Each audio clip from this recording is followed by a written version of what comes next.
y'all, it's Pam with 44 Marketplace. Sorry about the road noise. So what we're working with today, we're going to work with Modern Masters copper patina, and we're going to work with Modern Masters iron patina. All right, the first thing that we're going to be talking about is Modern Masters copper reactive. This stuff is beautiful, y'all. I mean, I can't even tell you. In its own right, it is the bomb diggity. If you're looking for a beautiful shimmer shine, it is amazeballs. It goes on very smoothly. You don't need water, but if you want a damp brush, by all means knock yourself out, because it does not affect the way anything happens. This is their reactive solution. It is a green patina solution. They also have a blue patina solution, but guess what? They all look like this. So if you don't mark them, you have no earthly idea which one is which. All right. Then we're going to use their iron patina paint, and we are going to use their rust solution, which is fantastic. And we are using it on styrofoam. All right. So I went ahead and got started before y'all got here because I wanted y'all to see. I know a lot of people have issues with reactions. Well, first of all, in the Georgia sunshine and humidity, it is easy, easy, easy, easy. But you don't have to be in the Georgia sunshine. Modern Masters is very reactive. 10 minutes before I started is when I put this on there, and look at the reaction we got in 10 minutes. Now, this only has one coat up here, but this bottom one has 2 coats and a little bit of solution. Look at that. It is an amazing reaction for 10 minutes. I mean, it's crazy good. Now I'm going to show you the copper with the green solution, and I went lots of green so you could see it. 10-minute reaction time. How about that? Unbelievable, isn't it? So you can see up here at the top, I want y'all to see, these are actually meant to be ceiling tiles, but I need something for wall decorations. So we are going to frame some of these, and some of these are just going to get attached directly to the wall. Y'all can see what it looks like on the back. And if anybody wants to know, I can send you the Amazon link. These came from Amazon, but you can see what it looks like at the bottom. Now, if you follow me, you know that normally I use a lot of Dixie Belle paint, and I do use a lot of Dixie Belle paint because I've been a Dixie Belle retailer since 2014. But the first reactive paint I ever used was Modern Masters, and they sent me some, so I order it all the time. So now I'm going to show you how we get this reaction. Again, as you can see, these 2 reactive solutions look exactly the same. So please, for all that is holy, mark them so that you know which one goes where. All right, so now I stir mine. That's the other thing. A lot of people say shake, shake, shake. These paints actually have metal particles in them, which react to the appropriate solutions. But a lot of people tell you to shake your paint up. Ugh. I stir all of my paint, but I'm also a paint sprayer, so that's another reason why. Stir, okay, y'all? Stir, stir, stir, stir, stir. You will never go wrong by stirring this paint up. You will get those metal particles up and moving. That is going to give you a better reaction. Now, if you want to shake the reactive solutions, fine and dandy, because, I mean, they would be difficult to stir, right? But always stir, stir, stir. I don't care what kind of paint you're using, you're going to get a better mix if you stir rather than shaking it up, okay? I mean, it's just the short of the story. But especially these that have metals in them, you're stir, stir, stir, stir, stir, stir. Now, if you're like me and you've got a gallon, maybe you want to throw a drill in there because that sure makes things easier. I didn't want the added noise. I've already got road noise, so I didn't want the added noise from a drill. But even if it's been 5 or 10 minutes, I stir some more. Okay, when I am, see, I told you the wind's gonna knock them off. When I am working on a big project, I'll work for 30 minutes and then stir. Work for 30 minutes and stir. You will never, ever, ever go wrong. Something else to remember when you are using these paints, so you can see this is still just beautiful. It's still changing. Don't be stingy with it, y'all. Don't be stingy with the paint.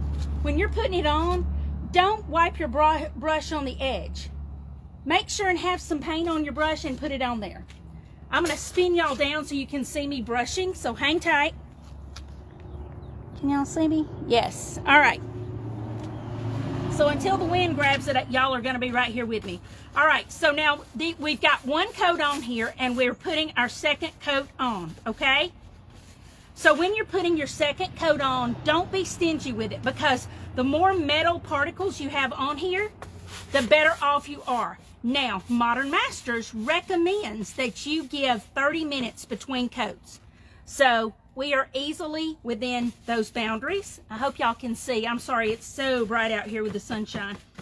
And now if I want to go back over part of this, it's not going to hurt it at all, because we're just going to make more of a reaction. We're going to let those bubbles sit there a minute, and then we'll take our brush and go back over them lightly, and it'll pop those bubbles.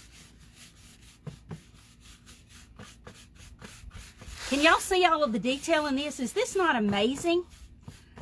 Mary Mack turned me on to these when I was teaching a class up in Monroe, Georgia, and I got to tell y'all, they were exactly what I needed to do a project I was working on.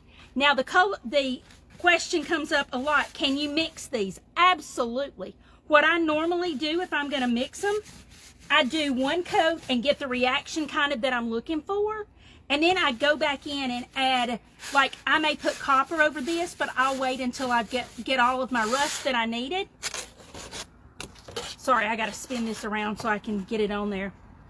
Also, you'll notice that I am not wearing a respirator. You can wear a respirator, especially if you're going to be in a confined area, because there is a little bit of a smell to it. But that's another reason that when I get the chance to work outside, if I am brushing it, I don't always wear a respirator. If I am spraying it, I always, always, always wear a respirator. Anytime you atomize or aerate paint, or anything else, you want to protect those lungs. We've got one set that we were born with, and we don't want to have to look for more, right? All right, so there you can see we have it all brushed on. Now, I'm going to take my little bottle, and this, I like to just get dollar store bottles. Now, you can brush it on, you can spray it on. I like to start with a spray and let it go from there. Now, I don't want you to think there's a sleight of hand, so I'm just trying to get it into the sunshine. So we're going to lay it down here underneath the table because there's sunshine right there. All right, so now we're going to grab our copper.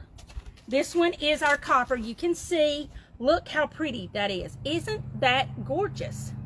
So what we're going to do is we're going to grab our copper brush. We just stirred our paint. We're going to go back over this and give it a second coat. But watch this. I kind of want a little bit of this, a little bit of copper showing through there and not so much green. So I'm just going to hit that just a little bit, okay? Because what I like to do is go a little overboard with the reaction, because then I can take it back as far as I want to. But it's harder without creating a faux finish, because you can create a faux finish. I told you we're going to do it later in the week. You can create a faux finish and make it look like what you want. But it's a lot easier if you get it a little bit more of a reaction than what you want and have to take it back, than to have to try to add more finish after you've gotten it there. Because I don't want it so plain. I would rather have a little bit more of this and then have to put a little bit of copper back in there. Or maybe we'll even add some rust in there or something. So you know what I mean? I like more of a reaction and then have to dial it back some than it not have enough of a reaction. If you follow me, you know. More is always going to be more. I don't care what you say. All right. So now you can see we went back and we just kind of touched this up a little bit. But now you can take an artist brush, you can do whatever you want to do.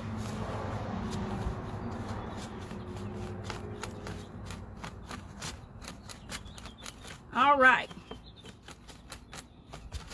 So now we've got our thing done. Remember, this is for rust, okay? This one is for rust. This one, even though it looks identical, is the copper reactive solution. So we're going to do the same thing. Now, you can put this on with a sea sponge, which is one of my favorite ways to do it, especially on a big project. You can spray it on. You can take a brush. You can do whatever you want to. All right, so now we've got that done. I keep them separate like that. All right, we're going to lay it in the sunshine while we chit-chat. All right, we're gonna put that down there. Okay, I'm gonna spin y'all back up and y'all are gonna have to listen to me just a quick minute. All right, so I love patina. If you follow me, you know that. And I love to create it. Now, this is just a piece of metal that I picked up at one of the big box stores. I want to say maybe I picked it up at Lowe's. I'm not really sure. But I did the iron with the rust spray, and then I did the copper with the reactive solution, and you can see it is beautiful. Now these down here I created with Dixie Belle paint. I used Dixie Belle's pine cone and Dixie Belle's mermaid tail, and I think a lot of people think that you need something like the metal for reaction. That's why I chose to use styrofoam, because I do pumpkins in the fall. You know, I do it on fake wood all the time, resin, anything like that, concrete. And it's a very simple process, because all you have to do is remember, you put your first coat on, allow it to dry, put your second coat on, and it says wait 30 minutes. Y'all know me, I'm very impatient. A lot of times I throw it outside for a few minutes, bring it back in and do it, and I'm done. But now typically it's fairly warm here in Georgia. Now, if you ever come to my boot camps, you'll see that we always do patina, because it is a fan favorite. Because I'm telling y'all, go to the Dollar Tree or some of the little dollar stores and buy some of those little metal planters. Do you some patina on there. Y'all put some flowers in there. You'll never know that they're not an expensive thing. But you can do it on metal. Now, most of the companies, including Modern Masters, recommend that you use their primer on the on metal. But are you really going to keep it long enough that it's going to eat through the metal? I don't even worry about the primer unless I'm doing a big job for a customer.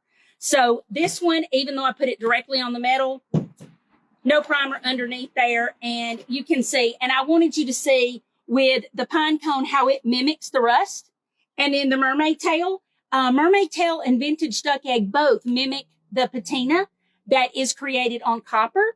And you can see I actually did put a little bit of the rust in here too, because I just couldn't just do copper because it was too boring. All right, so we're going to pick our pieces back up and let's see how we're doing. All right, we're going to put some more on here. Now, the question becomes, what if I am not getting the reaction I want? Because now this has only been about 5 minutes. What if I don't get the reaction that I want? If you don't get the reaction that you want, keep in mind, these reactive solutions will react with the paint for up to, I think it says 6 hours, but y'all, I can tell you it's easily 24 hours. So a lot of times what I do is, even after my paint has dried, even after my reactive solution has dried, I'll still go back in and say, ooh, and I'll grab me a chip brush, pour some of the solution in a little cup and brush it on there, and you'll still get a reaction. Now, the other thing that can happen is, if you don't get enough of a reaction when you've done your patina and your reactive solution, go ahead and brush some more of your paint on. But make sure we've done what? Stirred. Make sure you've stirred your product up really, really, really, really, really well.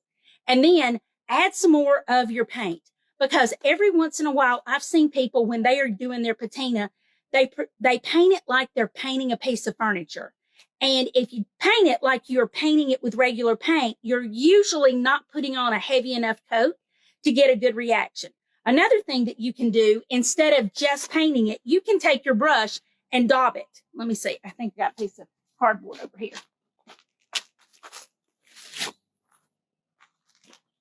When I'm working on big projects, I have stuff laying everywhere. Another thing, especially if you are working on rust, make sure and do something like this through there, because it does create a little bit of texture. And when it creates a little bit of texture, it makes it look more authentically like rust. Now, another thing that you can do is, if you get too much of a reaction or not enough, you can always brush on other products. A lot of times, if people get too much of a reaction, they get too much green. That's usually not the complaint I get. Usually there's not enough. There's not enough reaction. But if there is too much reaction, you can always brush on something like a gilding wax or a metallic paint or something like that to take it back a step. because that's just one of those things that it does. And of course, I think I am too much in the shade right now to get a super fast reaction. I was trying to make sure that I could get it done before, but you know, next weekend the time changes, so maybe we'll try it again next weekend. But let's see. Let's look at the copper. The copper is laying down here, and you can see it's more in the sunshine. And look at this, y'all. In just that few minutes, look at that. We're getting some green. Isn't that amazing? So when I tell y'all it can really happen quickly, it does happen quickly. Hang on, I got a couple of spots of green in my paint. I don't want that in there. I don't want it to cause my whole gallon to react. That'd be awful. So I wanted to chit chat with y'all today because it's one of those things that if you have never tried patina paint, it can be a little bit intimidating. And that's why I tell people, grab you just a scrap piece of wood, go to your local thrift store, do something to find you a something to practice on, and just put the paint on there. If you are not in a cold weather area, then by all means put it outside and let it sit in the sunshine. The other thing though, you can use a heat gun, not on styrofoam. Okay, normally that's what I tell people. Add some heat, put your blow dryer on hot, add a heat gun, not with styrofoam though. Okay, that would not go well. You'll be mad at me if you do that. Thanks for tuning in today. I hope you're having as blessed a day as I am, and I will see you. Bye, y'all.